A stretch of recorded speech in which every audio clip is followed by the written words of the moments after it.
Okay, and that's pretty soon. It'll start melting here, Kevin, at least when some of the things you were talking about earlier today as far as temperatures are concerned. Yeah, here we are the end of March. We're talking 70s in the north and 80s in the south. They're going to need both brains and brawn. Things are going to be changing for sure. Let me show you our time lapse today. This was taken off the Triad Center.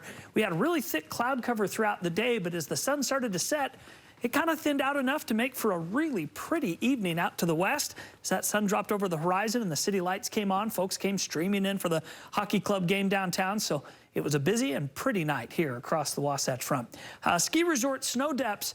Pretty incredible to see these numbers. 158-inch base at Alta. Bryan had a base of 60. Brighton 115. These are the deepest levels of the season so far. The problem?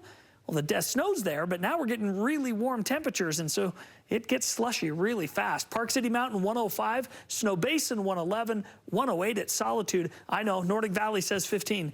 That's what they're reporting. You'd think they would add to that, but bottom line is that's what it is. Take your pick. 100 plus at Park City or other spots. It's all great. If you can get up in the mountains, next couple weeks, it's crazy to think that several resorts will actually be closing down their operations for the wintertime coming up here in just 3 weeks or 4 weeks. 38 in Salt Lake right now, 39 in Provo, still a blanket of cloud cover. We're in the 50s in St. George. 60s, though, over in Las Vegas. So here's a look at our storm zone. Tonight, those clouds push to the east, but new clouds move in. Should be a mostly cloudy day tomorrow. By 10 o'clock, a little bit of precipitation creeps into central Utah, into the Uintas, a little bit to the Wasatch Front.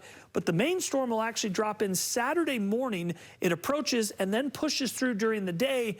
Valley rain and mountain snow. It's not a huge storm, but enough to bring again some rainfall to the valley, snow in the mountains. Clouds continue on our Sunday, and then everything changes next week as temperatures really soar. It still looks like about 1/10 of an inch to maybe 2/10 in the valleys from Provo to Salt Lake, a little more for Ogden to Logan. The mountains, 4 to 8 inches, I think, especially in the Wasatch, and 3 to 6 over in the Uintas. 50s tomorrow in Nephi under mostly cloudy skies.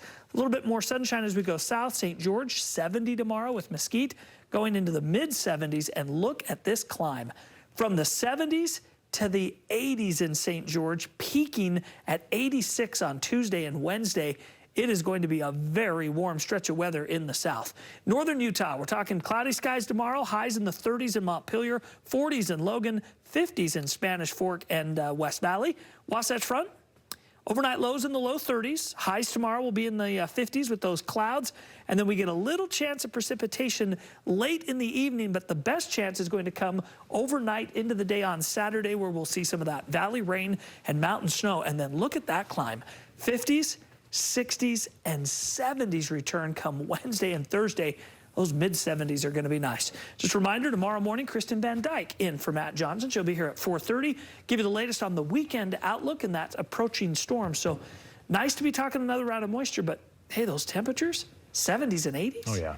Yeah, as we start moving from avalanches to rivers rising. Yeah, that's the season. That is true. 'Tis the season. Always something.